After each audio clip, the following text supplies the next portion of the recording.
All right, so you need more extreme metal music right now, don't you? I bet you do.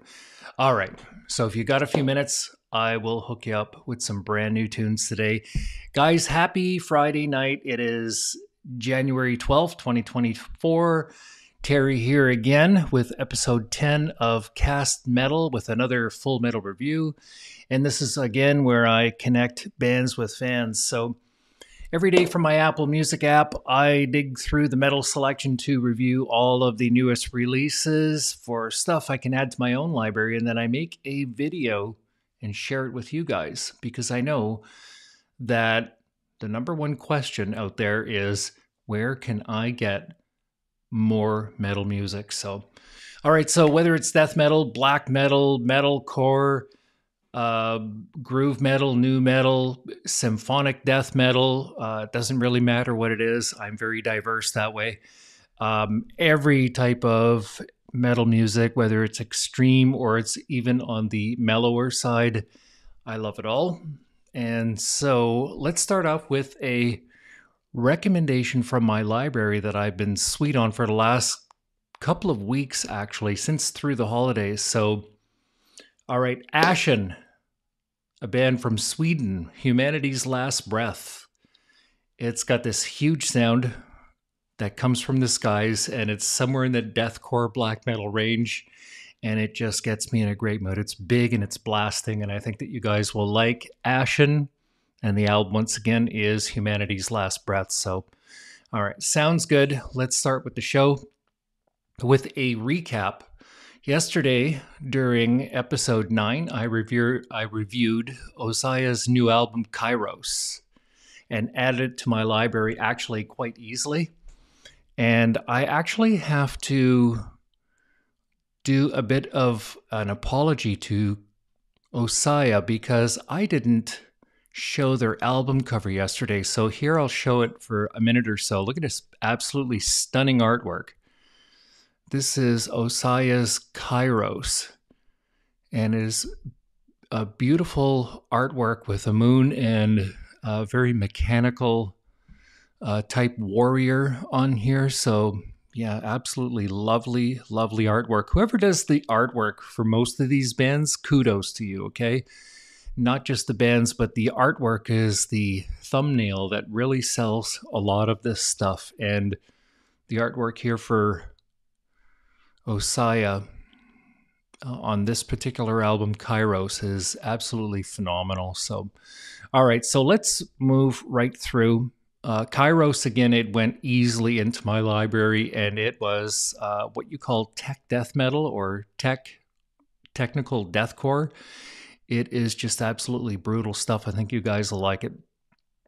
All right, so let's move here with Genus Ordinis Dei, the beginning. And I was kind of surprised because in the band's bio here, this band is from Italy. They started in 2009 and they are described as, listen to this, symphonic death groove metal with metalcore conceptual band with biblical storylines. I got this off the internet. And spoiler alert, their sound is very smart and catchy. And so all of this this bio was actually done before recording this video. It was the bio is the last thing that I do.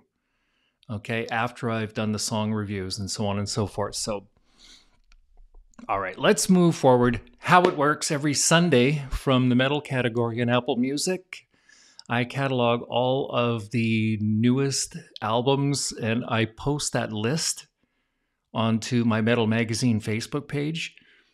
I'm really hoping that there are some new releases because I guess over the holidays things slowed down a little wee bit. There've only been 2 or 3 new releases on Apple Music. So maybe perhaps by Sunday again or tomorrow, there will be another pile because all through my tracking this stuff for almost the full 7 months, there were between 26 and 41 albums released every single week. So I expect another busy year. And these guys are just so creative with all of the music that they're coming out with. Okay, so the rules. Want to keep my reviews short and positive, and two, not everything I listen to is to my taste or will make it into my library, but I won't knowingly badmouth anyone's work because I've never learned to play an instrument. I don't know how to sing. I'm simply a fan, like many or most of us. Alrighty, guys, so let's go. So before listening to the album, I did an overview check, first impressions check, and then I'll explain my rules before I get into the descriptions, okay? Unveiling overview. As I opened the page to this album, I saw that there were 12 and very smartly titled tracks too. And to me, it spelled symphonic death metal all over it. Again, I wrote this down before I looked them up and I did the bio, okay? I figure that if the album cover matches the band name, I'm going to be in for something really good. The artwork is a hellish-looking deep red and black theme with a cryptic font. The album length is 57 big minutes long, and it tells me these guys are oozing creativity, to be frank with you. First impression, check. Before I played this album, I tried to visualize the outcome, and I always try to keep it positive. But in this case, I think that I'm in for something good. Something tells me that I'm in for something that's like Nordic tales, like a Nordic tale theme, or in the Opeth band range. And I compare my visions to the review results and bio afterwards.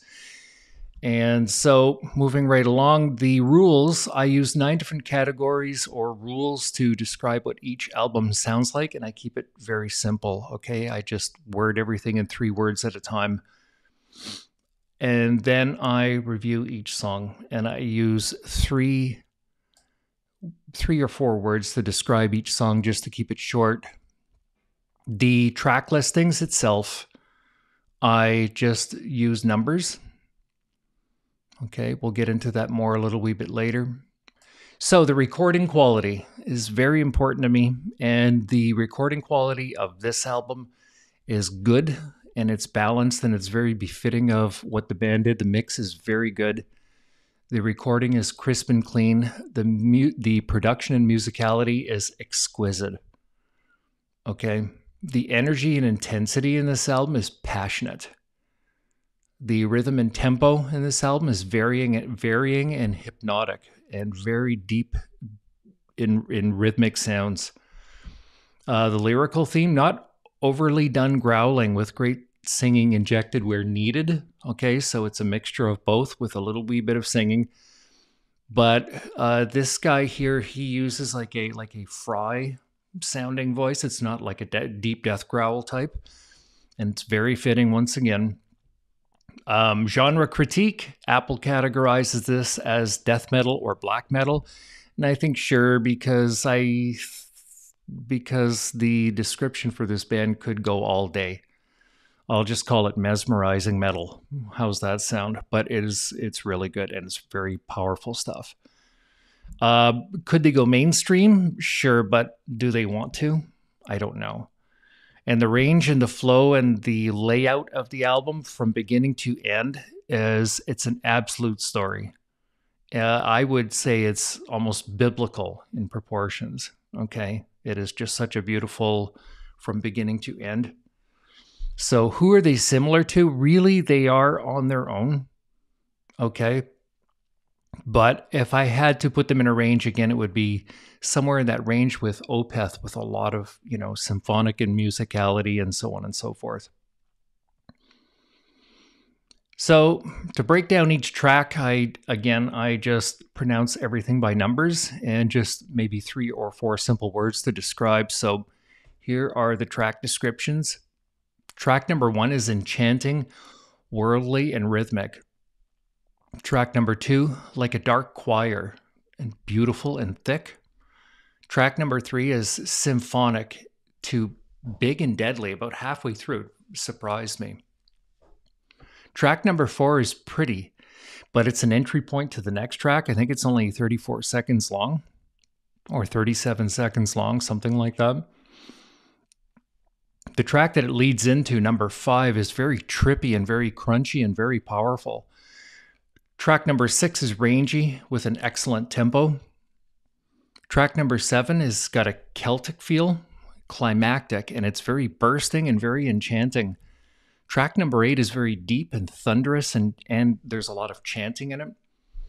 And track number 9 is, wow, it's clearly that they put the drummer in center stage here. So it's just like, oh, the drums are massive. So in contrast, in conclusion, this album is very biblical and orchestral and very melodic. And the final 2 songs out of the 10 that I reviewed, because there's 12 tracks on the album, well, that's up to you. But, this album could easily be some kind of a cool movie score in a dragon movie, if that makes sense to you. When you hear it, you'll know, and then you'll be able to make up your own mind. All right, so next up are, during listening, individual band performance, like each member of the band. The singing and vocalizations, I came to a conclusion that it's in the Devin Townsend range of fry vocals throughout. It is always very, very fitting and smart vocals, okay? The guitars are excellent, and there's definitely some mastery stuff going on with the guitarists, and they are very good. The bass guitaring is deep and very rich. The drums and percussion is clear, strong, and definitely a very trained percussionist, I would say. The additional sounds are Celtic, symphonic, and almost godlike sampling, and tells a great story and evokes a lot of emotion in the recording as well. I would say that these guys know what they want, what they're doing, and where they're trying to go.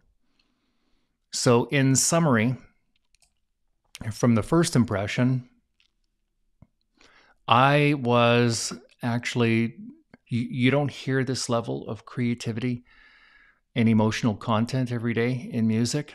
So it was just very smart. I'll keep coming back to that. My favorite tracks were 1 and 10. They were very chilling. Emotionally, chills and goosebumps factor.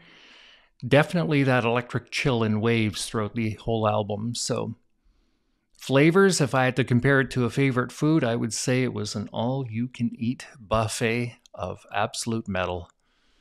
Tonality shades, light or dark, I would say it was both. It was a combination of light and dark in waves. It was a great story. The colors I gave it were white, very bright sounding. Temperature, hot or cold? Well, I'm going to go in between. It gave me a warm and fuzzy feeling. I actually can't wait to listen to this kind of music, perhaps on a Sunday over tea. I know it sounds strange, but yeah, it's that Sunday morning metal. Hide it from my wife factor? Well, quite truthfully, I can't wait to show it to her because it's very smart music and she's very musically inclined. She's a school teacher and she has musical training and so on. Is it going into my library? Yeah, of course it's going into my library. There's no doubt about that. It's going to be a regular rotation thing. So, all right, so that's it for another episode of Full Metal Reviews. And so I think that what I'm going to do is I'm going to leave you guys with something that, I think I'm going to leave you guys with a selection from my library. I think I need to go a little wee bit raw right after this show. So I'm going to play some Dying Wish, their new album. And that sounds about right. All right, so that's it for today, my friends, and we'll see you again soon for another episode. I'm very excited this weekend, actually. I got some new office furniture coming in. And it's going to help me clean up my space quite a bit, so I'm very excited about that. Thank you, Mr. Amazon delivery guy, and so on. So again, that's it for today, guys. Join me again soon for another episode of Full Metal Reviews. And finally, don't forget to subscribe, engage, set your notifications so that you can come in and get new recommendations every day. Follow those links. Check out my listings in Facebook. And also, please don't forget to support your favorite bands, okay? I'll just need this here. Okay, here we go. Yeah, don't forget to support your favorite bands.